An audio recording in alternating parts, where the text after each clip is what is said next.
Superstars de la Pipistal Corp Entertainment sont des professionnels de haut niveau, avec des qualités athlétiques exceptionnelles. En conséquence, il ne faut absolument pas tenter de reproduire ou d'imiter le contenu de ce programme.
Et bonsoir à tous, on y est.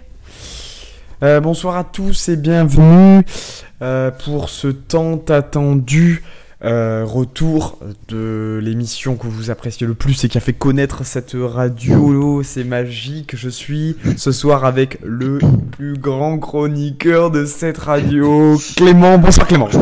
Bonsoir. Le plus grand chroniqueur Counter-Strike. Il est là avec des statistiques ce soir. Il est qualitatif ce soir. Bien, on se retrouve donc sur un programme court Mercato CSGO et avec deux petits trucs en plus qu'il y a donc comme d'habitude sur les Mercato CSGO et sur l'actu un peu e-sport CS. Vous avez à gauche de votre écran donc du coup le petit programme de ce soir, de la discussion que nous allons avoir avec Clément. Comme d'habitude on va passer par le dernier major, Katowice, qui s'est passé en mars. Ouais, ça fait quelques mois mais il faut le temps pour faire les bonnes choses. On va très rapidement reparler d'Astralis, un peu de ce début d'année d'Astralis, notamment sur Katowice. Ensuite, on va parler de la performance de nos équipes françaises. Donc, on va commencer par G2 eSport. Ensuite, on va continuer avec Vitality. Ensuite, on va parler au global de la scène mondiale des équipes qui nous ont surpris. Est-ce qu'on a été déçus par certaines équipes? Est-ce que certaines équipes sont sorties du lot et nous ont surpris, justement? Ensuite, on va revenir un peu sur Vitality, sur deux grandes victoires de ces derniers mois. Ensuite, on va parler de joueurs en particulier qui ont retenu un peu notre attention depuis ces dernières années, notamment Kenyes, qui avait mis notamment fin de contrat en février et qui a repoussé la fin de son contrat. On va discuter ensemble avec Clément et débattre avec vous du devenir de ce grand sniper français. La même chose pour Scream, ce grand joueur belge. Clément nous délectera de ses magnifiques statistiques. Ensuite, on va parler de Cologne 2019, ça a des 5 ans de Cologne, avec en même temps une petite surprise, un petit truc qu'on vous dévoilera ensemble avec Clément. C'est pour ça qu'il est là ce soir, qu'il a toujours été là depuis le début, mais c'est un petit truc particulier parce que il y aura un avant et après ce petit truc spécial. Parce que pour nous c'est très important et on essaiera de vous partager cette petite surprise. Et on terminera par 5 petites minutes sur la ZRT Track Mania Cup qui n'a rien à voir avec CS, mais dont on a envie de parler parce que c'est récurrent chaque année. Nous on était présents à celle de l'année dernière qui était à Toulouse et cette année est à Strasbourg, donc voilà, on va en parler. C'est les phases, il ne reste que la demi-finale et la finale qui se passeront donc le 29 juin 2019 à Strasbourg et on en discutera un peu tous ensemble, voilà. Sans plus tarder, on va commencer donc par Katowice, Astralis, victoire en mars 2019. Ça commence à faire un petit moment vu qu'au moment où je vous parle, nous sommes le 12 juin 2019, donc ça fait bien plusieurs mois. Globalement, pour rappeler vite fait, c'était une victoire écrasante d'Astralis face à NC. C'était un no match très clairement, avec notamment sur la dernière map une petite victoire en 16-4. Voilà. Je tiens, voilà, bon, Astralis n'a plus rien à prouver, hein. Ça c'est depuis des années, c'est les maîtres de CS, ils ont imposé leurs règles, leur jeu aux yeux de tous. À noter quand même la première participation de Vitality, notre jeune structure française, à ce premier major. C'était leur premier major. Est-ce que tu te souviens un peu rapidement de ce major ou pas, Clément? Je me souviens qu'NC avait viré Navy, ce qui est quand même une assez grosse performance. Bon, malheureusement, il y a eu le match en finale. Mais non, NC, tu parlais de surprise tout à l'heure. Justement, NC, c'est une surprise de ce major. C'est-à-dire qu'on les attendait pas là. Et les mecs sont quand même arrivés en finale. Bon, ils étaient clairement pas du niveau d'Astralis. Mais pour moi, leur finale, c'était la demi. C'est-à-dire quand ils ont sorti Navy. Ouais. Ils ont fait une bonne perf et je pense qu'ils ont fait un très bon major. Alors, on rappelle rapidement que la demi-finale d'Astralis c'était MIBR Astralis, et de l'autre côté c'était ce qui était un très gros morceau, et de l'autre côté c'était NC Navy, qui était un très gros morceau aussi. Personnellement, je voyais un Astralis Navy victoire Astralis en finale, ça n'a pas été ça. On est souvent du même avis, notamment sur les majors avec Clément. Et là pour le coup, grosse surprise de cette année sur Katowice, NC qui sort Navy non sans difficulté mais qui le sort quand même, et pour au final finir sur un Astralis NC, victoire écrasante d'Astralis sans grande difficulté. Ouais, match décevant, hein. Match décevant, surtout Katowice c'est une des grosses étapes, un des gros piliers des majors CSGO durant l'année, et bien déçu. C'est devenu une évidence, Astralis en fait. on est plus surpris par les victoires d'Astralis, avec des joueurs qui n'ont plus rien à prouver. Je pense à Device, etc. Justement, on est surpris quand ils perdent en fait. Voilà, donc on y viendra un peu plus tard lors du programme. Il y a eu quelques surprises, notamment voilà, de Furia. Quelques surprises au niveau d'Astralis.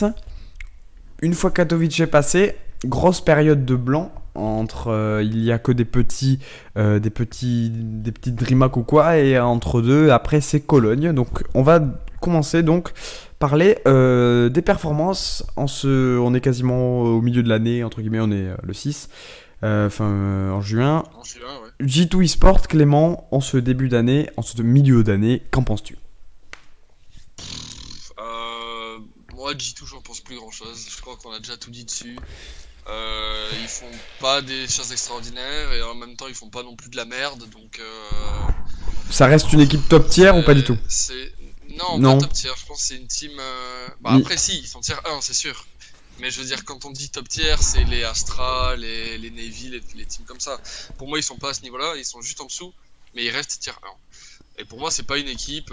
On est sur une équipe milieu de tableau, quoi. C'est-à-dire qu'en fait, on attendait déjà il y a 1-2 ans, on attendait qu'ils fassent. En fait, on était là, ok, bon, ce major, ils peuvent faire quelque chose, ils peuvent surprendre et tout, ben là, ça va, ça suffit, qu'on en a marre. Ils font jamais rien.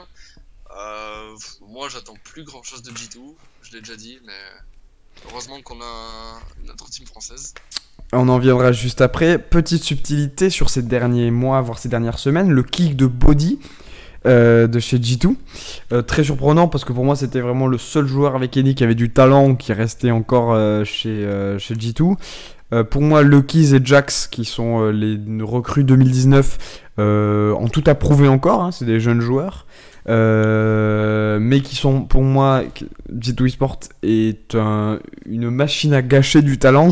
C'est très impressionnant. Et Amanek, du coup, qui remplace Body. Pour moi, Body était un joueur pas irremplaçable parce que tous les joueurs sont remplaçables. Surtout par Amanek. J'ai rien contre le joueur. Hein. Il faisait du bon boulot chez LDLC, mais tu peux pas remplacer Body par Amanek, je pense. Très compliqué. Surtout que Body, grand espoir en France. Très bon pivot, bonne strat, agressif en CT, réfléchi, posé, avec des bonnes lignes, joueur ligne, hein, qui garde beaucoup de lignes. Map préférée de Body, il me semble que c'était Overpass, donc tu vois, des maps vraiment dures en strat, et malheureusement ils s'en sont séparés. J'ai pas eu de news d'écho de Body de ce qu'il fait aujourd'hui. Probablement il fait une pause comme a pu faire NBK et Apex quand ils sont fait bench. Donc probablement recherche de team. Il va probablement finir ses jours comme Sixer à l'académie LDLC. Je parle pas de malheur. Je parle très très mal, je suis désolé mais... Oh non. Sur le reste de l'équipe, Kenny on en parlera un peu plus tard. Shox. Bon, Shox, c'est... le Kiz, dire, hein. donc le Kiz. Non, on va pas parler mal. Le maître de la team du coup.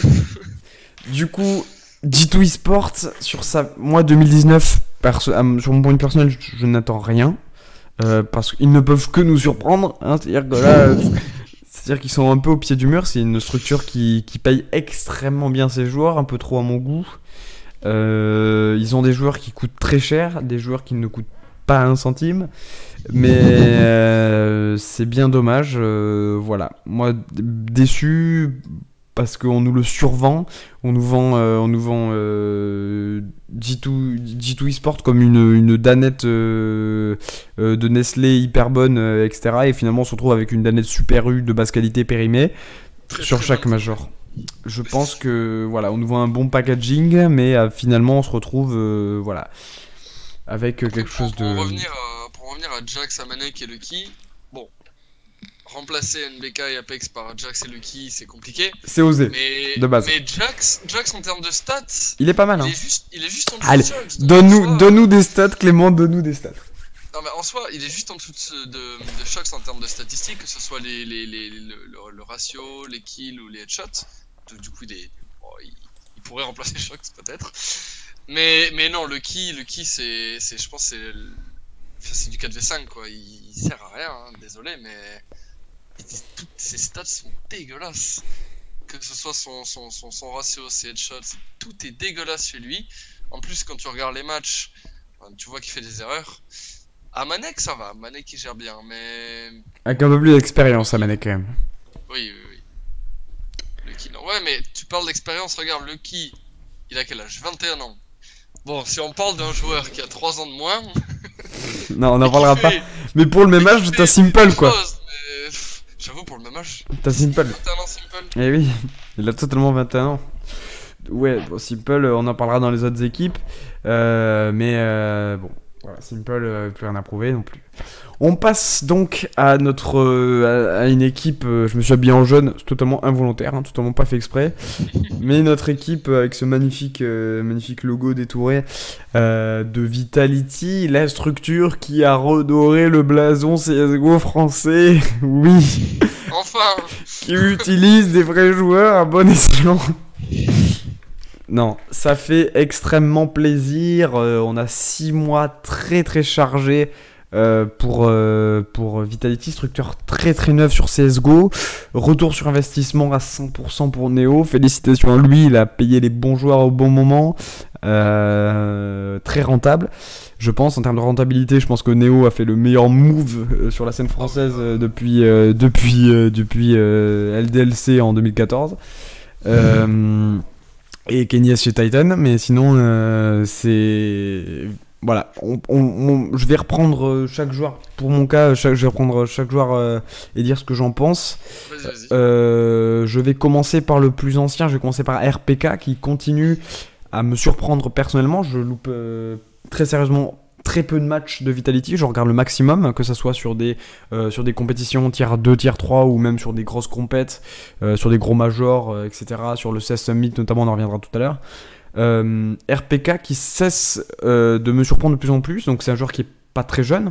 Quand je dis pas très jeune, il est jeune en âge, mais c'est-à-dire que sur la scène ça fait très longtemps qu'il joue. Enfin, jeune en âge, non, 29 ans pour du mais... sport, c'est fin de carrière. Oui, non, mais ce que je dis, pour CSGO c'est très vieux, mais en âge 29 ans, le commun des mortels 29 ans c'est un jeune, tu vois ce que je veux dire. C'est sûr. Mais quand on parle d'âge, c'est... Sur CSGO, c'est-à-dire que 25 ans ça commence à être vieux pour un joueur CSGO, voilà ce que je veux dire. C'est-à-dire que 29 ans, il y a les VP qui ont arrêté quoi. Voilà, mais c'est-à-dire pour un minot de 29 ans, c'est-à-dire que probablement Ziwoo n'était pas né, RPK jouait déjà à CS, tu vois. Oh, il y a moyen. Donc voilà ce que je veux dire. Donc c'est qu'il est pas jeune et il fait son taf, il fait son café très largement. Très très bon pivot. Je le verrais un peu plus agressif, mais c'est pas son style, c'est un tank, donc il garde ses positions. Il fait très bien le café. Je n'ai pas l'écho, on est jamais dans le vocal de Vitality, mais il doit donner, je suppose, les très bonnes infos. C'est une valeur sûre, je dirais RPK, je dirais valeur sûre. Il a un round d'écho nickel, il achète tout le temps les bonnes armes au bon moment. Je pense qu'il doit donner les bonnes infos, il a les bonnes positions, il a les bons mouvements. Il est vraiment dans l'optique d'optimisation vraiment que Vitality veut montrer. Et il a personnellement, je trouve qu'il a un jeu très propre, très clean. Et il a jamais eu tous les joueurs ont une mauvaise passe, mais je trouve que là, sur ces 9 mois où la structure existe, CSGO, très propre, rien à dire sur RPK. Bah en fait, pour moi, RPK, c'est pas un joueur très explosif. En mode, il peut te faire ta partie avec 150 kills, enfin j'exagère, hein, mais pour moi, c'est pas un joueur qui va briller sur une partie et le reste du temps faire un travail moyen. C'est vraiment un joueur qui va faire son taf normal, constant. Qui va jamais te sortir des games à 50 kills ou quoi, mais il va faire son travail constant, propre, sans déchets, et il va jamais avoir de moments, enfin des games de merde quoi. Il fait son taf, il est constant, et c'est juste une valeur sûre comme tu disais. Ouais, je pense que c'est le mot. Valeur sûre, je pense que c'est le mot. Ensuite, je vais passer sur Alex assez rapidement parce c'est un ancien joueur LDLC très bien reconverti. Alors il y a eu quelques médisances sur Twitter, etc. Après Katowice, comme quoi il venait tout juste d'arriver et on lui a craché un peu dessus. Moi je trouve que c'est le mec c'est le plus vite adapté de tous les joueurs qui sont passés d'une équipe tier 2 à tier 1. Il remplit le café il a quand même pris la place d'Api, hein, je tiens quand même à le souligner, qui était un grand joueur. Je dis bien été parce qu'aujourd'hui, bon là.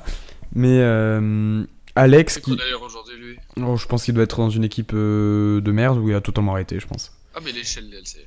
Voilà, bon, LDLC c'est comme s'ils faisaient rien, hein, très clairement. LDLC tier 2, ils font les DreamHack Poitiers. Allez. Voilà.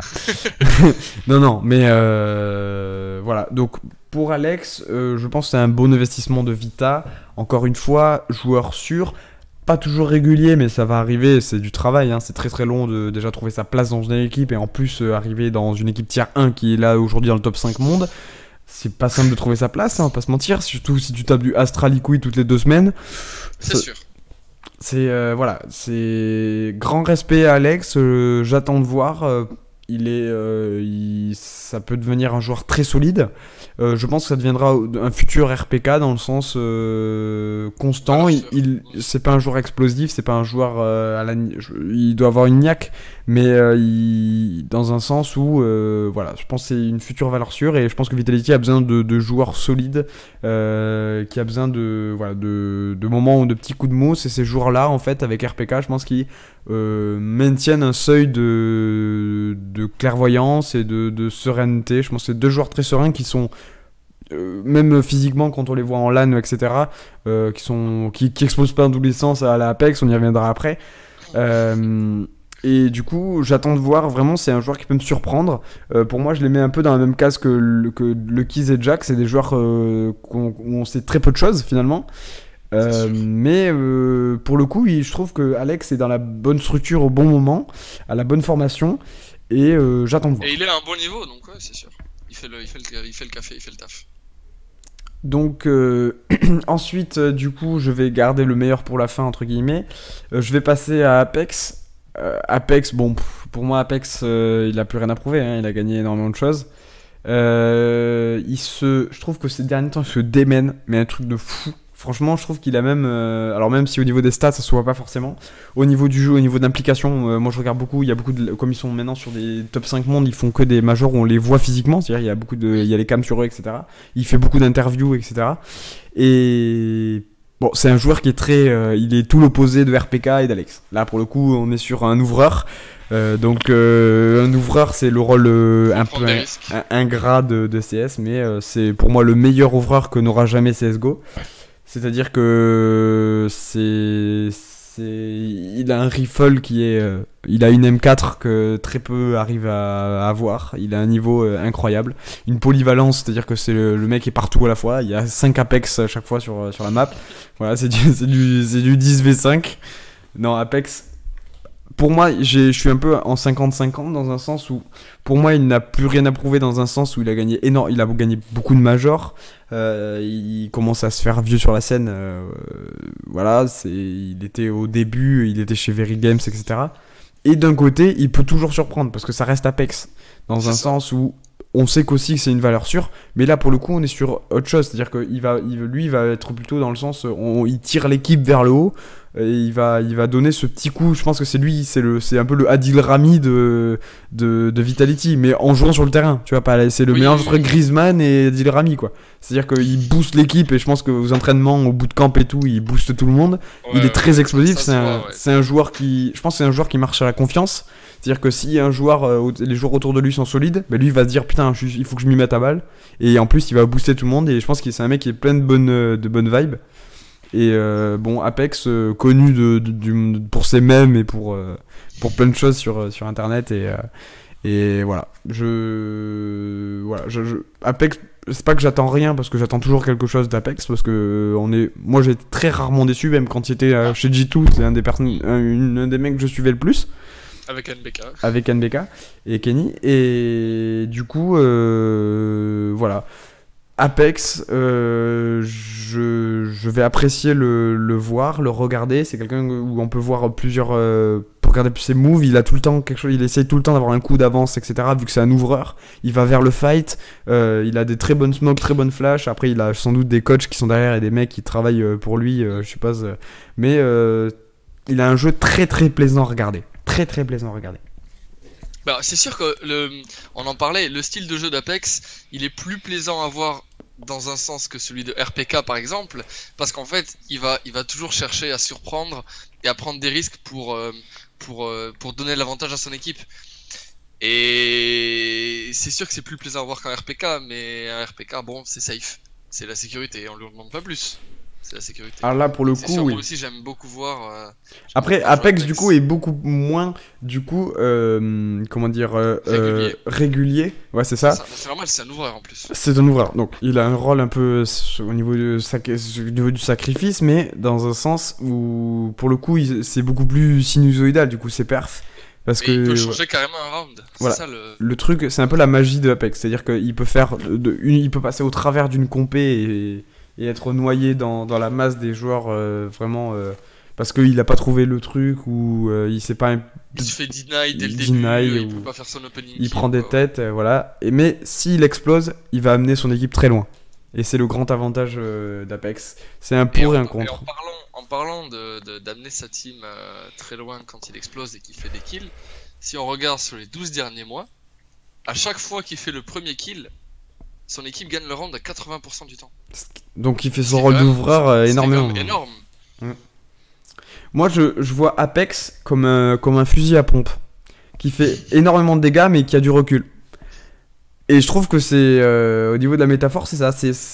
Apex c'est une arme dangereuse pour Vitality. Mais dans un sens qui peut faire énormément de dégâts, qui peut faire des percées, des trucs terribles. C'est une arme de front, mais il faut faire attention au recul et il faut savoir être bien entouré, je pense. Il faut savoir maîtriser Apex. On parle d'Apex comme si c'était un objet, mais c'est un peu le cas, j'ai l'impression, dans une équipe. Mais il peut. C'est le cas des ouvreurs et en particulier d'Apex, qui est vraiment vraiment explosif. Ensuite, NBK. Le joueur Jésus. Non, peut-être pas Jésus, mais qui est un équivalent de God, NB God. God BK. NBK, bon, là, pour un joueur qui a plus rien à prouver, là, je pense que c'est difficilement de faire mieux. Là légende de Counter-Strike, chez les Français, du coup. Alors, je donne mes petites stats, voilà, qui fait plaisir. Ils ont gagné deux petits majors dernièrement. Alors, c'est pas des majors. C'est des gros tournois, on va dire. Des gros events, des gros events. J'ai en statistique. Alors attendez, il faut que je le trouve. Ça, c'est mes billets d'avion. Je vais vous dire pourquoi. Il est pénible. Oh, t'en dis trop. Ah, t'es pénible, hein, vraiment. Alors, tac. Je crois que je les avais envoyés. Non, je ne l'ai pas du tout envoyé. Je dis que de la merde. Ah oui, je l'ai sur mon Twitter. J'ai également des statistiques au niveau des wins en major de toute l'histoire de CS, donc depuis 2012. Le nombre de majors gagnés par tous les plus grands joueurs de CS.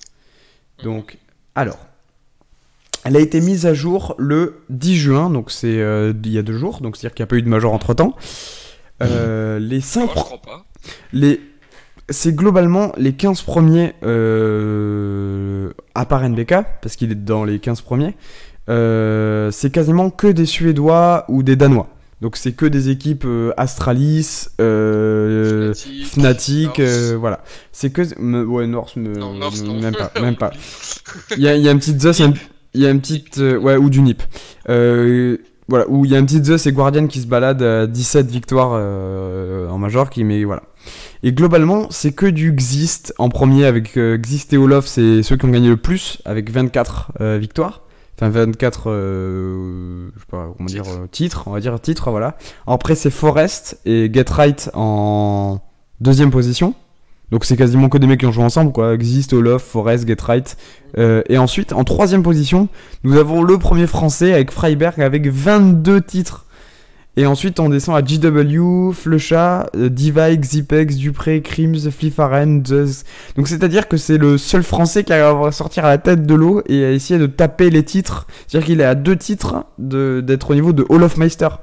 Parce que Hall of Meister, c'est une légende pour ceux qui... C'est des grands noms de... Et c'est-à-dire qu'il a plus de titres que GW. Qui GW, qu'on le veuille ou non, est un grand joueur de CS. Qui a mal fini d'ailleurs. Qui a plus ou moins mal fini. Mais on retiendra les 21 titres de GW, qu'on le veuille ou non, il les a gagnés. Et donc c'est-à-dire qu'il est quand même au-dessus de Xipex, de Device, de Guardian, de Zeus, de Simple.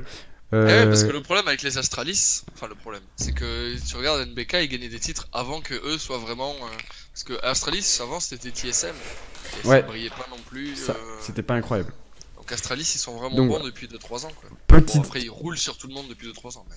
Voilà, petite stat de NBK, 22 titres à lui tout seul. Enfin, lui tout seul, il est avec des équipes, mais voilà, il a 22 titres. Derrière lui, c'est Apex, qui a avec 12 ou 13 titres, je crois. Ah oui. En français, en France. Donc, voilà, c'est Jésus, quoi. Il est solide, leader in-game, très rarement déçu de NBK, parce que il a un jeu, il est leader in-game, et il fait le café de ouf. C'est-à-dire que là, c'est en termes de valeur sûre, bon, il coûte très cher sur le marché, c'est 800 000 balles, je crois, pour avoir un NBK. Il a été acheté, ouais, par Vitality. Donc, je pense qu'il vaut le même prix sur le marché, il vaut 800 000 $ à peu près, à l'époque où Vitality a racheté à G2 pour 1 600 000 € quand même. Il y a bientôt un an d'ailleurs. Il y a bientôt un an. Je pense qu'aujourd'hui il se rapproche du million et qu'il finira sa carrière au million, NBK, parce que c'est un joueur god tier, quoi. C'est la stabilité à n'importe quel. Il a niveau pression, il a fait plus de scènes que les joueurs français ne feront jamais. Qu'il soit chez lui ou devant 10 000 personnes, je pense que c'est la même. Niveau pression, je pense qu'à ce niveau-là, il n'en a pas. Il a un peu d'appréhension du match, mais je pense que voilà, il connaît le jeu comme certains joueurs français ne le connaîtront jamais. Et il connaît beaucoup les dessous de la scène, etc. Et je pense que ça soit sur le jeu ou même tout ce qu'il y a autour du jeu, je pense que c'est la personne la plus apte à pouvoir mener une équipe très loin et à très haut niveau sur la scène mondiale, je pense. En France, ouais. En France et sur le monde, parce qu'ils sont dans le top 5. Ah oui, clairement. En France, il fait partie des plus... Dans le monde, il fait partie des... Ben, on l'a vu, il est en 3ème position avec Freiberg sur le plus de titres. Donc, qu'il ait plus de titres, c'est qu'il ait une capacité... on parle quand même de 22 titres. C'est pas 5 titres, c'est 22. Ouais, c'est énorme. Surtout 22, c'est-à-dire que techniquement, si t'as 22 titres, c'est que ton équipe... Enfin, c'est que t'avais des équipes françaises à côté, tu vois, c'est normal. Mais ça veut dire que parmi ces équipes, il est le seul français à avoir 22 titres. T'as dit Apex, il était derrière avec 12 ou 13. En sachant que du coup... NBK est quand même leader in-game. Oui. Donc ça veut dire qu'il a quand même des performances individuelles de ouf. Il a un poids sur les épaules que les autres n'ont pas. C'est-à-dire que c'est la transmission d'infos, c'est on fait telle strat, on fait la strat B, C en fonction. Et on le voit on le voit dans les équipes, le leader in-game est souvent moins performant. On voit chez Astralis Glaive, qui est je pense le moins performant des 5. Ou alors, mais c'est un rôle qui est primordial, c'est le capitaine. C'est un rôle totalement primordial et c'est normal qu'il fasse moins de performances quand t'es leader in-game, t'as autre chose à faire. Mais il reste... Même NBK, mais il reste dans le top il a un ratio quoi, il a un 15 un 15, un 20. Il doit avoir un ratio, mais... Là il est sur du 1-11. 1-11 en leading game, mais c'est énorme. C'est-à-dire que c'est conséquent. Et il reste... et il a beau se faire vieux, entre guillemets, forcément. Pour les gens qui connaissent CS, oui, il est vieux. Mais pour les autres, non. Mais il reste très très fort. Mais il reste au-dessus d'Apex, au-dessus d'RPK. Il est... de loin, oui, il est pas intouchable, parce que c'est pas vrai. Parce qu'aucun joueur CS est intouchable. Mais il rentre dans la secte très fermée des joueurs qui ont quasiment gagné tous les majors au moins une fois, je pense. Après, je pense pas qu'actuellement il fasse partie du top 5 ou du top 10 des meilleurs joueurs du monde. Non, c'est celui qui vient après. Mais... Moi j'ai les stats, hein. Moi je sais qui sont les 5 meilleurs joueurs du monde. Moi je les ai, les stats là. Ah ouais? Ah oui, oui. Et... En termes de performance actuelle? Ah oui, oui. Moi j'ai les 5 meilleurs joueurs là. Et c'est qui? Ah ben je vais les donner parce que tu vas pouvoir introduire le dernier membre de Vitality. Et le dernier Vitality, bon bah Godziwu, hein, l'AVP, tout. Beaucoup de choses à dire. Pas, il fait tout, mais beaucoup de choses à dire. Très bon joueur. Énorme surprise pour 18 ans. Ouais, il est plus jeune que nous, hein, donc faut le savoir. Oh merde. Ouais, il est plus jeune que nous. Et non, mais c'est à vous rejouer, mais c'est du gâteau, c'est un régal, c'est... Moi, ça fait longtemps que j'avais pas un joueur qui m'a autant fait apprécier le jeu. Ouais, il m'a même un peu reconnecté avec le jeu, entre guillemets. Même si on n'y joue plus, en fait, on n'y joue plus, surtout depuis que le fait qu'il soit gratuit, enfin, ça casse les couilles. Mais oui, toujours un plaisir de regarder du Counter-Strike, ça c'est sûr. On va essayer de retrouver les stats. Est-ce que je les ai là? Alors, c'était avec les ratios. Bon, de souvenirs, c'était... j'ai le ratio là si tu veux. Les 5 premiers? Ah non, les 5 premiers, non, j'ai le ratio de Ziwu. Ah ouais, je sais que c'est 1,24, je crois. 1,35. Ah, 1,35, donc ça a augmenté. Ah non, en termes de rating. En termes de rating, c'est parce qu'il le calcule en rating. C'était 1,24 ou 1,25. Celui qui est au-dessus, c'était 1,24, il était égalité avec... je veux pas dire une connerie, c'était pas Device, c'était... Merde, le premier est Simple avec 1,25, c'est sûr. Ouais, Simple qui est quasiment intouchable. Est-ce que je l'ai... Non, ça c'est le sujet d'après. Est-ce que tu connais un Alex B? Non. Ouais. Dans le chat, il y a un Alex B. Allez, bah c'est mon cousin, probablement. Salut Alex. Ah. Du coup, hello my friend. Allez, bah oui. TVM, Trackmania, oui, effectivement. Ça marche avec. Donc du coup, Ziwu, machine de guerre. Je crois qu'il est pas humain, hein. Je crois que c'est un robot. Hein. Mais c'est-à-dire qu'il a 18 ans. C'est-à-dire que nous on s'emmerde à faire des études post-bac. Bon bah lui il a un petit salaire à peut-être 10 ou 15 000 euros. C'est un chiffre du coup. Voilà, Vitality qui a fait le meilleur contrat qu'il ne pourra jamais avoir. Peut-être ils ont dû le toucher à... Ils l'ont vu à la Gamer Assembly, ils ont dit ce mec, je crois que c'est le futur Kenny S. Bon, ils se sont pas trompés, hein, 9 mois après, le mec est dans les 2 meilleurs joueurs du monde.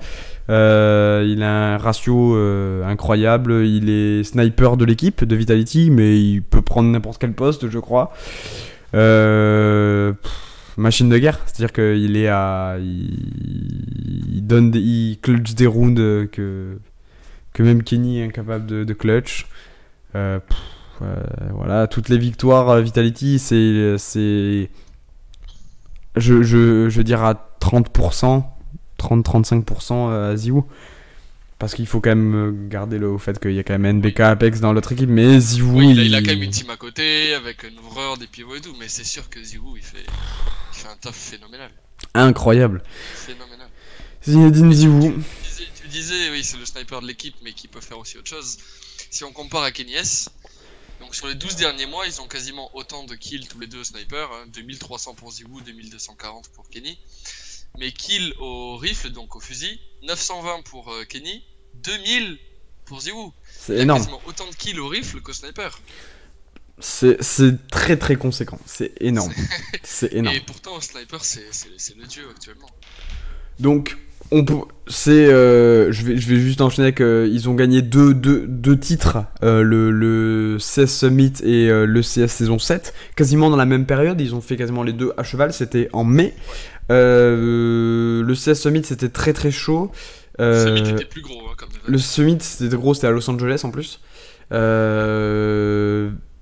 Les derniers Français qui l'ont gagné, c'était Envy à l'époque d'Api et Kenny. Donc ça remonte à quelques années maintenant, je crois que c'était 2015, un truc comme ça. Donc ça fait très plaisir qu'il y ait enfin une équipe française avec de vrais joueurs, avec de vrais talents qui soient dedans. Et je suis très ravi que Zivou puisse toucher du bout des doigts son deuxième titre, parce que le premier c'était une DreamHack. DreamHack, je sais plus, en novembre d'ailleurs, quasiment 3 semaines après qu'il soit engagé, il gagne une DreamHack, le mec. Et du coup, troisième titre de Zivou en 9 mois. Voilà, voilà, il a gagné plus de titres que certaines personnes en 10 ans ne gagneront jamais. Peut-être 4 dans un mois, qui sait. Voilà, il y a Cologne qui va arriver, il va faire probablement du sale. Et l'OCS saison 7, bon, rien à dire dessus, ils ont été dominants de la compétition, même s'il n'y avait pas de très grandes équipes. Ça reste... Il y avait quand même 2-3 équipes du top 10, hein, North, Furia et NRG. Ça reste pas non plus dégueulasse, quoi. C'est pas du Astralis Liquid, mais... Furia qui est une très très bonne équipe, on va en parler maintenant. Il y a des équipes qui tombent plus ou moins, qui tombent un peu à la dérive. Je pense notamment à G2. On refait pas le schéma. Mais des équipes comme North qui se perdent un peu, des équipes comme Fnatic qui se perdent aussi. NiP, on n'en parle plus. Il y a que des joueurs de VP, on en parle aussi, mais. Voilà, c'est des équipes des grosses structures qui perdent au fur et à mesure et qui, je pense, disparaîtront de la scène CSGO dans quelques années, malheureusement. Mais au contraire, on a des équipes qui arrivent, des nouvelles équipes qui sont qualifiées même pour Cologne. D'ailleurs, je les ai là. Les équipes qui sont qualifiées pour Cologne, c'est-à-dire, il y en a la moitié qui sont attendues, dont on savait qu'elles allaient être qualifiées. Et on en a d'autres, des très très grosses surprises, notamment, donc on a des plus connus, on a Navy, Astralis, FaZe, NiP, AmiBR, Fnatic, NC, Mouse, et voilà. Ça, c'est les équipes les plus dont on s'attendait, qui sont dans le tier 1, qui sont souvent dans le top 10, qui ont tout le temps été dans le top 10. Et on a des surprises plus ou moins attendues. On a Big, cette équipe allemande qui a fait très mal, notamment sur des DreamHack et sur des majors qui ont tapé des quarts de finale, notamment Katowice. J'ai mon téléphone qui s'est éteint, c'est énorme. Tac. NC qui a fait quand même une finale à Katowice, mais qui reste une équipe très dangereuse. Renegades ça fait maintenant 1 an qui se sont imposés, l'équipe australienne. Avec donc du coup qui n'est plus. C'est une très bonne équipe avec des strats un peu qui, tu sais, ils jouent avec, ils sont dans la partie monde qui jouent sur la scène asiatique. Donc ils ont un jeu à l'asiatique et du coup ils n'ont pas le jeu européen ni nord-américain comme on peut s'attendre avec des strats. Donc ils ont des strats bien différentes. C'est pour ça que je pense qu'ils arrivent à surprendre et à arriver très loin dans les LAN. Ensuite on a Vitality, donc du coup qui sort un peu de nulle part. Pas de nulle part parce qu'il y a des joueurs connus dedans, mais nouvelle structure qui gagne des titres et qui peut faire très très mal. MVP, une équipe tier 3 il y a moins de 8 mois, une équipe sud-coréenne qui a réussi à surprendre et qui a battu MIBR, qui a battu NiP, qui a battu FaZe. Donc c'est des équipes un peu à la Tailou il y a quelques années. Qui arrivent à surprendre très très rapidement et qui ont des nouvelles techniques et qu'on n'a pas le temps d'apprendre. Et la grosse révélation, c'est Furia, équipe brésilienne qui a battu Astralis. Je sais que dire, c'est très compliqué. C'est Furia, c'est les équipes. Moi, ils me font penser aux équipes du style Hellraiser. Hellraiser, tu te souviens de Hellraiser? Qu'on voyait peu à l'époque et qui sont arrivés. Ils ont juste avec des strats plus agressives et qui étaient un peu des counters, des strats passives à l'époque. Ils sont arrivés, ils ont défoncé tout le monde à un major et ils se sont fait plaisir quoi. Et là, ça me fait Furia, ils me font clairement penser à Hellraiser. Une petite arrivée comme ça, sans rien dire à personne, en battant les plus grands. Ça fait très plaisir. Ouais, c'est sûr. Ça fait du bien de voir des nouvelles équipes. Et on en reviendra tout à l'heure sur Cologne, plus précisément.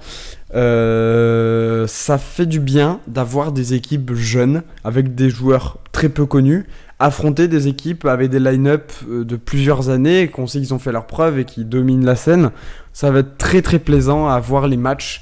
Voilà, avec des équipes nouvelles, avec des stratégies nouvelles, avec une manière de jouer pas forcément conventionnelle, affronter des équipes avec des stratégies connues, avec des joueurs solides.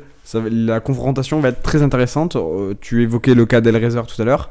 J'espère avoir des surprises de ce niveau-là, de la surprise de Tyloo, de la surprise de Gambit, d'Hellraiser. Voilà, je veux avoir un Cologne comme ça. Qui avait gagné un major aussi. Face à C9 ou VP, je sais plus. C'était un des deux, je crois. Il me semble que c'était VP, c'était un Katowice aussi, il me semble, un truc comme ça, l'année dernière ou il y a 2 ans. C'était un truc comme ça. On va continuer un peu rapidement sur la fin de contrat de Kenny S qui a été repoussé, je pense à la fin de l'année, je pense plutôt à début 2020. Un des joueurs qui coûte le plus cher du monde et qui est peut-être le moins rentable sur ces dernières années. Soit il est dans la mauvaise équipe, soit il se fait vieux, probablement les deux. Où vois-tu... Ouais, mais il peut faire des trucs encore. Enfin, il fait des trucs, hein, très clairement. Non, mais je veux dire, si jamais là il sortait dans une bonne équipe, il pourrait encore rebriller comme à l'époque en fait. Peut-être pas à son top niveau, ça c'est sûr, à mon avis, il pourrait pas l'atteindre. Mais il pourrait faire des trucs et partir sur une bonne note. Parce que là, s'il part maintenant comme ça, on retiendra que ces 2-3 dernières années et c'est triste. Ouais. Moi, je le vois difficilement terminer sa carrière sur une scène francophone. Parce que je le vois finir, ça va être très bizarre ce que je vais dire parce qu'on sait pas de quoi il fait demain et la scène bouge énormément. Mais je le vois finir dans une équipe nord-américaine ou dans une équipe danoise ou dans une équipe finlandaise comme a pu faire Kyoshima. Voilà. Je le vois emprunter, je le vois finir sa carrière chez FaZe ou chez Mouse ou dans une équipe où les stratégies, où les snipers sont mis en avant. Nous, sur la scène francophone, ça marchait bien en 2013, en 2019. Ça marchait bien il y a longtemps, quoi. C'est plus, on a des stratégies, on a une manière de jouer où les snipers sont pas forcément mis en avant, où on est des équipes très stratégiques et le skill pur est difficilement envisageable dans les stratégies en France, malheureusement sur la scène francophone et c'est compliqué et on a du mal à gérer les stars entre guillemets. Voilà, si je veux dire ça comme ça. On voit, c'est le cas de Scream, on en reparlera juste après. Kenny, c'est pour ça que je pense qu'il a besoin d'une grosse structure qui déjà peut se payer Kenny S parce que à plus d'1 million de dollars le bordel, c'est sûr que ça va pas être Kinguin qui va l'acheter. Mais voilà, je le vois chez un FaZe, chez un C9, chez un Liquid, pourquoi pas, je le vois là-dedans. Je sais pas ce que t'en penses. Oui, c'est sûr. Dans une équipe française, moi je le vois mal aussi continuer. Il a bien géré au début, il y a des années, quand ça marchait bien. Maintenant, les équipes françaises, bon, à part avec le renouveau de Vita, c'est plus ce que c'était, quoi. Moi, je le vois pas chez Vitality, ça c'est sûr. Non. Bah, surtout qu'il y a déjà un sniper en fait, il y a déjà Ziwoo. Alors, il y a déjà eu. Tu peux pas remplacer Ziwoo. Et surtout que si tu mets Kenny chez Vita, ça veut dire que tu recrées une line-up Kenny, Apex, NBK. Et en fait, on l'a déjà vu. Ouais, et les individualités françaises, elles sont plus approuvées, tu vois. On sait que c'est des super joueurs. Mais ensemble. Mais en équipe, on a vu ce que ça donnait pas grand chose. Donc, très mauvais bail. Il y en a beaucoup qui ont envie de voir ça, mais j'ai vraiment pas envie de voir ça. On l'a déjà vu et c'est pas. Ça a pas donné grand chose. Bon, il y avait des éléments perturbateurs au milieu. Ouais, je crois que ça va. Non, mais putain, on a dit qu'on n'en parlait plus. Félicitations à lui, d'ailleurs on lui crache dessus, mais félicitations à lui, il s'est marié ce week-end, je crois. Donc mais ça, Moi, Voilà. je crache pas sur sa vie privée. Félicitations à lui. Je crache pas sur la personne, juste sur le jeu. son jeu, Mais en fait. voilà, je sais qu'il y avait du monde de la scène francophone à son mariage. J'ai vu les photos passer sur Twitter. Bon, il est très peu probable qu'un de ses proches écoute ce podcast ou ce live, Non, mais non. quand même félicitations à lui et meilleurs vœux pour la suite de ta vie. Et voilà. Mais vraiment entraîne-toi, c'est important. S'il te plaît, vraiment. The Prince, s'il te plaît. C'est très bizarre, The Prince, mais quel ego de merde, je suis désolé, mais. Bref. Kenny, Et, voilà. petite nouvelle aussi pour le Selwan Cologne. Il manque un qualifié. Hmm. Il manque un qualifié parce que l'Europe a 2 qualifiés. Donc Vitality s'est qualifié en finissant premier de l'European Qualifier. Mais il faut encore jouer la seconde place et la troisième place. Et le deuxième est qualifié. Et ça va être, si je ne me trompe pas, entre Heroic et Avantguard. Alors là, je sais pas lequel des deux j'ai envie de voir. Hein. Avantguard, je les avais bien aimés dans les différents events qu'ils avaient déjà fait. Heroic, bon, encore une team danoise, on n'en veut pas. Mais Avantguard, ouais, pourquoi pas. Why not? Why not. Scream, passons sur le cas de Scream. Scream. Là, c'est très compliqué. C'est très compliqué, Scream. On en parlait, les individualités. Si on devait donner un joueur individuel qui défonce tout le monde, pour moi ça serait Scream. En fait, Scream, il fait partie des joueurs qui sont pas compatibles avec la scène française, encore une fois. C'est un joueur qui est plus de talent, c'est pas possible, c'est un ordinateur. Quand tu vois ses stats, 72% d'headshot, c'est tout simplement impossible. C'est-à-dire que c'est énorme. Sur 100. J'ai essayé de regarder, de chercher un peu pendant plusieurs, enfin pas plusieurs heures, mais pendant plusieurs minutes, s'il y avait un joueur dans les top équipes, les top 10, top 20, top 30 équipes, ou même dans les anciennes légendes, qui avait un taux de headshot qui s'en rapprochait. J'ai pas trouvé à plus de 56%. Et lui, il est à 72. Il est à 72. Mais c'est énorme, 72%. Mais en même temps, c'est à double tranchant aussi. C'est-à-dire que c'est une forte individualité. Je suppose qu'il doit être compliqué à ajouter dans une line-up. Ouais, c'est peut-être le problème. C'est que pour moi, il a une énorme individualité, un énorme potentiel explosif, on en parlait. Mais en team, ça marche pas en fait. Après, à mon avis, c'est un joueur qui pourrait rentrer dans une line-up à la FaZe. Ouais, je pense. C'est pas pas des mêmes pays, chacun avec des forts potentiels. Ouais. Pour moi, c'est un bon joueur à rentrer dans une team FaZe. Ouais, une FaZe ou une Mouse ou une. Oui, voilà, des équipes comme ça. Des équipes danoises, ouais. Pas des équipes une line-up straight en mode. Tu vois, Astralis, bon, c'est 5 Danois, 5 mecs qui en team fonctionnent parfaitement. Tu peux pas rentrer un Scream là-dedans. Alors, moi, je me suis toujours posé la question. J'aurais bien vu Scream en duo avec Simple. Ouais, J'ai l'impression qu'ils ont le même style de jeu. J'ai l'impression alors je les connais pas personnellement, mais j'ai l'impression qu'ils ont un peu la même vision du jeu. Tu sais, c'est des tryharders du jeu. Ils essayent de trouver la moindre mise à jour, le moindre truc. Je suppose qu'ils doivent avoir des Chinois autour d'eux pour détecter le moindre truc. Et surtout l'entraînement. Si tu regardes l'entraînement de Scream à chaque fois, c'est insane. Ils jouent sur des maps qui ont été conçues pour lui, quoi. Pour lui. Il s'entraîne co-headshot, il s'entraîne. C'est aussi pour ça qu'il a 72%. C'est une grande part de talent, mais énormément d'entraînement. Faut pas lui enlever ça surtout. C'est énorme.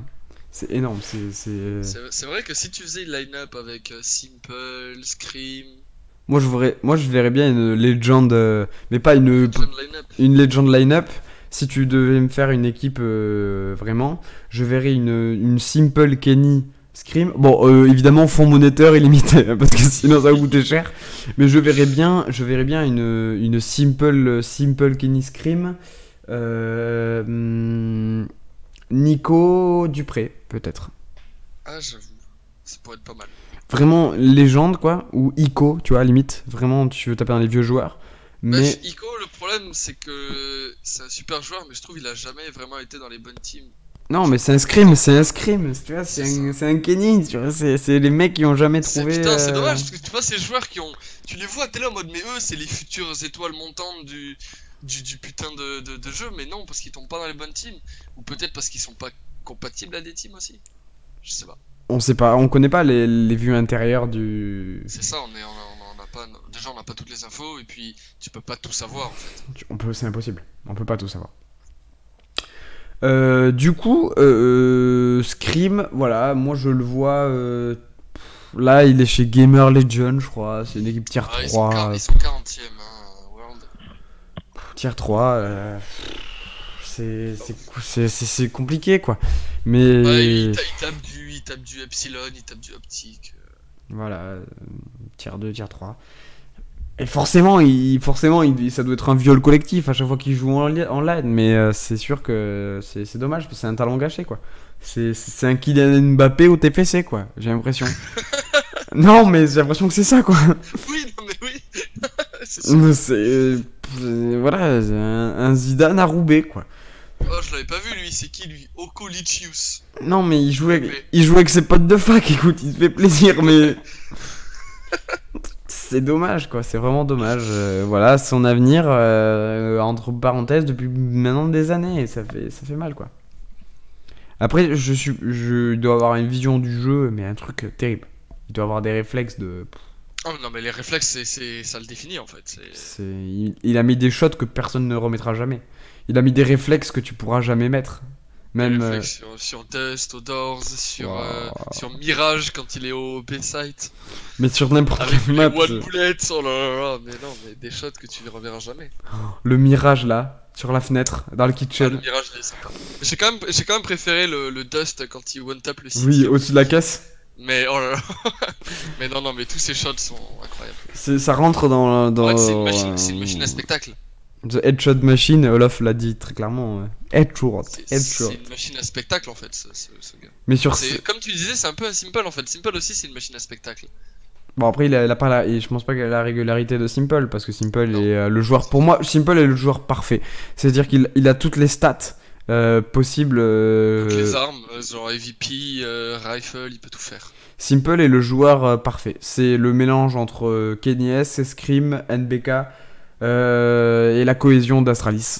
Alors lui tout seul, c'est pour moi le meilleur joueur de CSGO. C'est difficile à admettre. C'est pas pour rien qu'il a été élu meilleur joueur, même e-sport pendant, je crois, 2 années consécutives. Ouais. Tout jeu confondu. Ce mec, il a un talent. Voilà, il est né. C'est la relève de Pacha de CSS. C'est Fliffaren en beaucoup mieux. Ce mec, c'est très compliqué, c'est des joueurs qui sont imprenables. C'est des joueurs qui sont tellement implantés. Le mec a 21 ans, bordel de merde. Ça m'en fout, j'ai l'impression que je suis né, il jouait déjà. C'est un truc de malade, c'est un truc de fou. Mais bon, c'est comme ça. Là, on peut rien y faire. Ah oui, Simple number one, il tente tous les wallbangs. Ah ouais, mais il tente et il réussit tous les wallbangs, c'est ça le truc. On dirait moi qui te bute en wallbang sur les maps entraînement. Ça doit être. Je suis peut-être le next Simple en fait. Ouais, non, alors là, ça. C'est déjà trop tard. Je pense, désolé de. Et merde. C'est déjà trop tard. Déjà, à mon âge, il avait les plus grands titres. Oui, il avait déjà gagné. Il était déjà millionnaire, probablement. Mais non, voilà. On va passer à ce qui. Sur les 3 derniers points. Sur les 2. Voilà, la surprise. C'est par rapport à Cologne. Voilà, avec, vous savez que j'ai mis préparation de Cologne 2019 5 ans. La préparation est pour les joueurs CSGO et pour nous également. Parce qu'on va jouer aussi, on est qualifiés. Voilà. Parce qu'en fait, la 10ème équipe, c'est nous, les gars. En fait, le genre d'avant-garde, c'est nous, quoi. En fait, avant-garde, c'est une blague, mais en fait, c'est nous. Non. La petite surprise, la petite annonce, c'est que nous partons avec Clément. Tous les deux, nous partons à Cologne cette année voir le Major. Pour les 5 ans. Voilà, donc vous ne serez pas sans nouvelles évidemment, car il y aura. Nous allons filmer tout ce qui sera possible de filmer, parce qu'il y a des choses qu'on ne peut pas filmer. On va tenter d'en faire le maximum. J'aurai un peu de matos sur moi. Je pense que le soir, on sera. Le focus de la caméra, please. Voilà.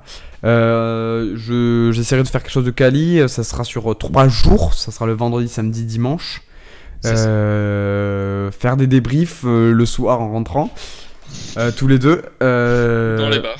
Ou dans les bars, probablement, si nous ne sommes pas alcoolisés. Non. Et ça, c'est une chance déjà de pouvoir le faire tous les deux, d'avoir pu trouver un créneau tous les deux. Et puis c'est les 5 ans de Cologne. C'est plaisir d'y aller surtout. Cologne, c'est le major CSGO à ne pas rater. C'est le plus grand major à faire, quoi. C'est là où il faut être. Tous les joueurs CSGO le diront, c'est le major qui veut le gagner. C'est une ambiance, c'est une salle, voilà, c'est les plus gros joueurs s'affrontent à cet endroit-là. Donc nous allons avoir le plaisir de vous présenter en exclusivité des images inédites. Non, nous serons physiquement là-bas avec Nous serons physiquement présents, c'est sûr. Nous aurons la chance de pouvoir vous rencontrer toutes ces personnalités que nous venons de citer sur cette dernière heure, de les voir en vrai. Ça va être quelque chose pour nous déjà, et on va essayer à travers peut-être une petite vidéo qui sera exclusivement sur YouTube, probablement montée soit par mes soins, soit par les soins de quelqu'un d'autre. Voilà, essayer de vous retransmettre au maximum la passion qu'on a tous les deux avec Clément depuis quelques années maintenant. Essayer de vous le retransmettre, et déjà nous on sait pas trop à quoi s'attendre, et parce qu'il y a beaucoup de points d'interrogation. C'est ça.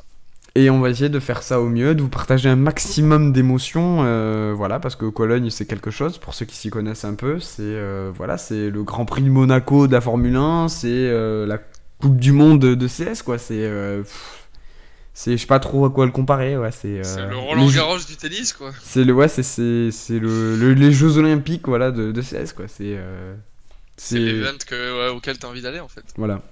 Que tu sois joueur ou spectateur. Alors bon, évidemment, les autres majors sont aussi ultra impressionnants. Katowice, on en parlait tout à l'heure, mais quand même Cologne, c'est un autre niveau. C'est au-dessus, c'est feu d'artifice et tout le bordel, hein. En C'est termes vraiment de symbolique, Cologne, c'est clairement un autre niveau.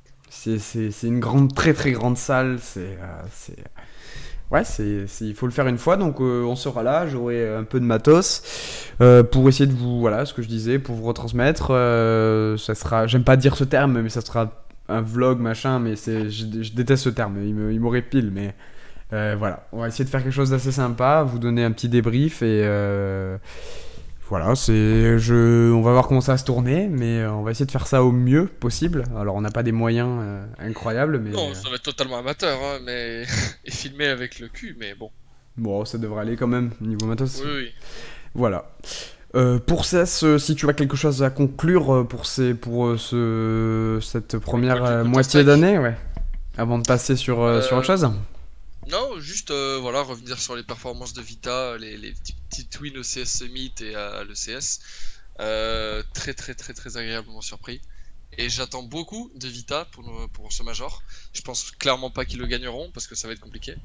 Mais s'ils pouvaient aller tâter un quart de finale ou un demi-finale. Une demi, moi j'aimerais tellement qu'ils tapent une demi. Ça serait beau. Ça serait incroyable s'ils peuvent.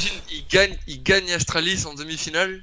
Et il passe en finale contre un Navy pour faire un Vitality Navy en finale. Et c'est pas impossible parce que c'est des joueurs, on a du talent dans l'équipe, on a des joueurs qui connaissent la scène par cœur. C'est-à-dire qu'on serait pas c'est des joueurs qui seront pas surpris de tomber sur un device ou sur un simple. C'est des joueurs qu'ils ont déjà affronté. Il y a des joueurs d'expérience et Ziwoo, je pense, sera quand même surpris de tomber sur ça. Tu vois, pour lui, ça va être nouveau, en quelque sorte. Il a déjà fait un major. Mais la pression, faut la surmonter. La différence entre online et LAN, elle est quand même flagrante. Mais je pense qu'il a les capacités de briller. De briller. Alors peut-être pas sur ce major en particulier, même si je pense qu'il va faire un énorme taf. Mais c'est sûr que dans le futur, Ziwoo, c'est pour moi un très très très très grand joueur français. Ça, c'est la relève. C'est la nouvelle génération qui va faire très très mal et qui va faire du mal aux anciens et qui va faire du mal à la scène internationale. Mais pour notre plus grand plaisir. Ah bah c'est sûr, parfait. Pour aller un peu tâter les statistiques de Simple.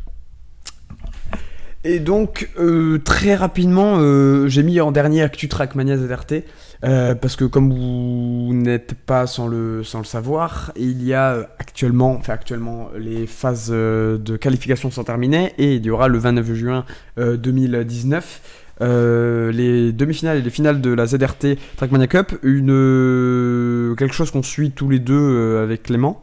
L'année dernière, on y était tous les deux aussi, Zénith, ouais. au Zénith de Toulouse.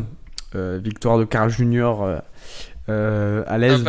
Impérial pour sa 4ème victoire. Peut-être cette année un 5ème titre avec Bren. Probablement.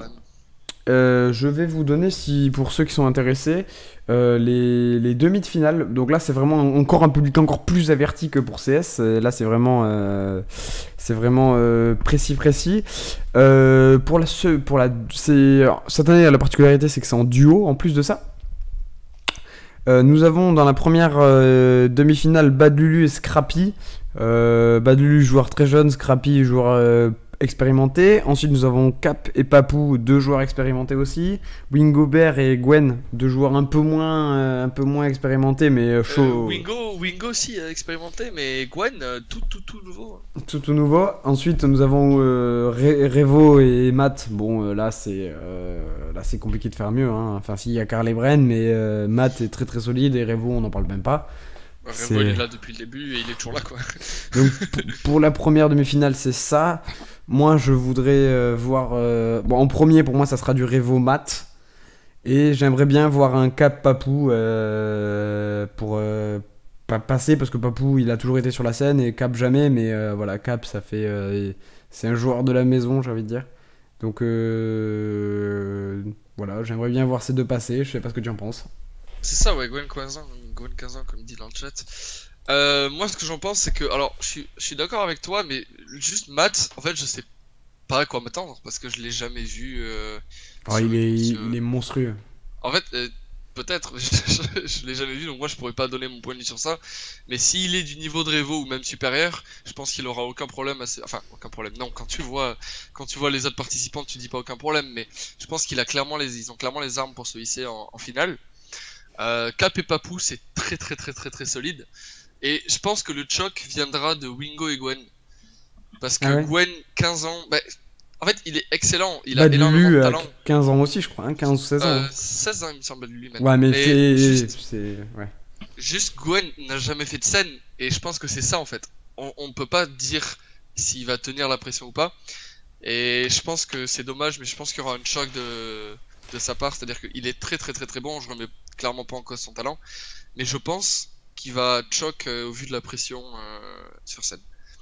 Donc pour moi, ouais, Revomat et Cap Papou vont passer. Badulu Scrappy, il peut faire mal. C'est bon, hein, c'est très bon, mais est-ce que ça passe au-dessus de Cap Papou et Revomat? C'est quand même dur à dire. Hein. Cette première demi-finale pour moi est beaucoup plus serrée que la deuxième. Non, quand tu vois la deuxième aussi. La deuxième est insane. Pour moi, la deuxième, tu sais que Carl et Bren vont passer, c'est sûr.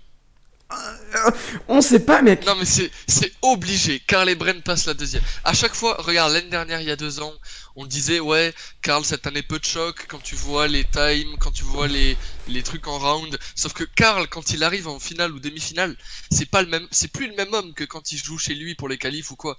Ce mec a une habilité sur scène à te gagner des titres et à te faire des times. Mais c'est insane. Ouais. Carl est beaucoup trop régu en scène. Pour moi, Carl et Bren, c'est obligé, ça passe en finale. Ouais. Donc et après, il y a quand même du lourd. Hein. Il y a Rollin et Spam. Rollin et Spam, très bon. Alors moi, je sais qu'il stream sur Twitch, c'est un vieux de la vieille, j'ai envie de dire. Je le connais pas. Je sais pas si c'est un joueur tech, si c'est un joueur. Je connais pas assez bien. Le problème de Spam et Pack. Le problème de Spam et Pack, c'est Rollin et Spam. Ah oui, mais Pack, il est avec Aurel, oui. Oui, mais Pack, oui. Le problème de Spam et Pack, c'est que ils font partie des top tier joueurs, clairement, ils font partie des meilleurs joueurs du monde, mais dans les compétitions Trackmania, qui sont la plupart du temps des compètes tech, là on parle clairement pas d'une compète Coupe du Monde, tu vois, on parle de compète ZRT. Et les compètes ZRT, les maps on les connaît, c'est pas des maps tech comme tu vois dans les championnats du monde. Et justement, j'aimerais beaucoup voir du Spam ou du Pack en finale, parce que c'est des joueurs comme dit dans le chat, Spam champion du monde en 2012, ce serait beau quand même de les voir en finale, mais je sais pas si sur les maps ZRT ils vont réussir à briller. Ouais. Sur des maps tech, il y a aucun souci, ils font partie des meilleurs joueurs du monde. Sur des maps ZRT, c'est plus compliqué. Ouais, moi je sais pas trop qui je verrai, parce qu'après il y a quand même les autres Game Origin, il y a Pack et Aurel qui était très bon l'année dernière. Ayako, Wozil, alors Ayako je sais qu'il est solide, Wozil je le connais pas. Vas-y, moi non plus, je connais pas. Et alors, nous avons un spécialiste dans le chat qui saura sans doute répondre. Et Karl Ebren. Bon, Karl Ebren, voilà. Mais c'est obligé, tu peux même pas te poser la question en fait, c'est obligé, ça passe en finale. D'accord. Bah, tant mieux. Après, moi, je vois Karl Ebren passer en premier. Et après, c'est compliqué, quoi. C'est dur parce que Pacorel, c'est très solide. Je suppose que Rollin et Spam, ça a l'air très très solide aussi. Et Ayako, je sais qu'il est très solide aussi. Donc, Et Wozil, par contre, on connaît pas. Peut-être une Wozil, surprise. Hein. on peut avoir une surprise. Allez, pour la beauté, j'aurais bien. Je mettrais un Pacorel pour avoir un Kapapu Pacorel de 4 Géo en finale, ça serait incroyable. Mais ça va être très, très difficile. Ouais, pour moi, ouais, Revomat, Cap Papou. Peut-être Cap Papou en premier même, hein, qui vont se qualifier. Parce qu'on les a Non, vus mais sur, attends, sur, Kapapu. sur scène. Cap. Enfin, j'apprécie beaucoup Cap, mais c'est. Mais Il a, il a... Papou est tellement solide. Oui, mais Papou est Après, c'est vrai que ça se joue en duo. Ah, attends, il faut que un passe et l'autre aussi, quoi. C'est-à-dire C'est vrai, que, parce que- si Papou peut se qualifier et Revo et Matt derrière et c'est baisé, quoi. Ouais, ouais, ouais. Parce que Papou, si c'était en solo, je me fais pas de soucis, tu vois. Il est ultra bon. Mais après. Attends, je vais demander l'avis à un expert. Cap, Alex. Dis-le sérieusement. Parce qu'on parle à quelqu'un qui le connaît bien. Je veux ton pronostic, Alex, sur Cap. Est-ce que tu penses il s'est qualifié en demi? Est-ce que tu le sens chaud? Toi qui a des points de vue internes. Est-ce que tu lui as parlé déjà depuis sa qualif? Ouais, est-ce que tu as des news? Est-ce que tu as des trucs croustillants, inédits à donner pour la Pipital Corp Entertainment? Qui est quand même, on le rappelle, une structure professionnelle. On rappelle, on est bien évidemment professionnel. Non MDR. Ah, bon. Allez, quoi non, à quelle question? Parce que. T'es sûr que t'as pas de news? Genre, même pas un petit truc à nous mettre sous la dent, vraiment. Ouais. Ah, super. Vraiment, t'es vraiment pas corpo, Alex. Hein, Et vraiment, un intervenant utile, du coup. t'es vraiment chiant. Hein. T'as un job, Oh, Alex. c'est pas drôle. T'as vraiment un job, Alex. Non, non. Bon, bah, peut-être une prochaine fois, alors. Tant pis, hein, c'est dommage. Il aura peut-être un prono à la fin de la Trackmania Cup. Bah, on va demander les pronos dans le chat. Le niveau est très élevé, je ne sais pas s'il va passer en finale, sincèrement. Je le soutiens, évidemment. Mais bien sûr qu'on le soutient. Mais le niveau est très élevé. Est-ce que pour toi, il a un niveau très élevé? C'est ce que... J'espère qu'il passera, ça serait bien. Ça serait génial d'avoir un Toulousain qui passe. Ça serait cool. Bon, bah très bien. On a fait notre petit point, e-sport de 2019. Il y en aura d'autres cet été. Après Cologne, forcément, il y en aura un. Oula, ça écrit. Que se passe-t-il? Ouais, non, c'est Camille. Ah, pour après. Bon, ben nickel. On va pouvoir conclure gentiment ce petit live. Je remercie, je fais des petits remerciements comme à chaque fois. Je remercie les retours. J'ai eu beaucoup de retours sur Twitter, etc. Suite au dernier live sur Game of Thrones. De vos théories, des plus ou moins validations, etc. C'était très personnel, du coup, ce live-là, du coup, parce que c'est par rapport à une série, etc. Donc c'est très compliqué. Le risque Game of Thrones, j'ai eu des retours, il y en a qui étaient chauds. Ça va être un peu compliqué en mode de mise en place, mais j'ai très envie de le faire et les gens qui sont autour de moi ont envie de le faire aussi, de le découvrir et pourquoi pas en faire Ça peut être vachement en live. sympa. Ça peut être très sympa à faire, mais du coup c'est en mise en place, c'est assez compliqué. Mais au niveau setup, j'ai checké ce que je peux faire et je peux faire des visus très sympas. Après, à voir avec les gens qui veulent y participer, etc. Je pense pour que ça soit intéressant, il faut qu'on soit au minimum 4. Sinon en dessous ça peut être un peu gênant. Un peu gênant, et plus on est de fou, plus on rit, comme on dit. Donc pour ce niveau-là, je vous tiendrai au jus sur Twitter. Ça sera probablement en juillet, parce que juin, je suis hard booké. Mais ça sera probablement après Cologne, pour ça. Pour les suites des lives, c'est le prochain live, ça sera sur... je vous le donne comme ça sera sur du catch américain, je crois. Ouais, ça sera peut-être pas cette semaine, soit dimanche au plus tôt, soit la semaine prochaine, ça sera sur du catch américain avec Antonin. Je sais que tu passes souvent sur le chat. La bise. Et après, il y aura probablement un nouveau truc qui arrivera à la rentrée en septembre. C'est en préparation depuis un petit moment. Le Radio Livre Histoire, c'est chiant à mettre en place, hein, clairement, je vous le dis, mais c'est très très chiant et ça demande énormément de travail en amont. Et la suite et la fin du Radio Livre One Piece Theory qui arrivera aussi, je pense, la semaine prochaine ou la semaine d'après. Voilà, globalement pour le programme, je mettrai le programme sur Twitter. Bon, abonnez-vous, follow le Twitch, c'est plus important, le Twitter si vous voulez les infos, le YouTube, les VOD. Les subs, hein, je veux de l'argent, c'est faux. Encore une fois, je remercie Clément pour le stat, les niveaux des stats, et qui est toujours là pour. C'est toujours un plaisir, Merci infiniment pour donner ton expertise et ton point de vue à chaque fois. Merci aux gens qui sont passés sur le chat pour l'interaction, c'est super cool d'avoir de l'interaction, ça rajoute un peu de vie sur les lives comme ça en interaction. Quand c'est des podcasts, il n'y a pas d'interaction, mais là c'est intéressant d'avoir les points de vue des gens. Merci du soutien, merci des retours, même s'ils sont moindres, c'est un commentaire, c'est très intéressant d'avoir un point de vue. Voilà, vivez votre vie. On se retrouve quoi qu'il arrive, soit en live sur Twitch, soit à Cologne avec Clément. Je pense que ça sera la prochaine fois qu'on te verra, ou si on fait un stream prochainement sur les semaines qui arrivent. Mais sinon, ça sera Cologne tous les deux. Yep. Moi, semaine qui arrive, ouais, je risque d'être un peu occupé aussi. Ouais. Avec le bac, tout ça en plus. Il passe le bac, on souhaite de la chance à toutes les personnes qui passent leur bac. Il y en a où ça va être short, hein, mais voilà, moi je suis pas embêté par ça cette année. Mais voilà, on se voit bientôt pour la VOD. Je vous dis bye bye, abonnez-vous pour la VOD. Ciao ciao.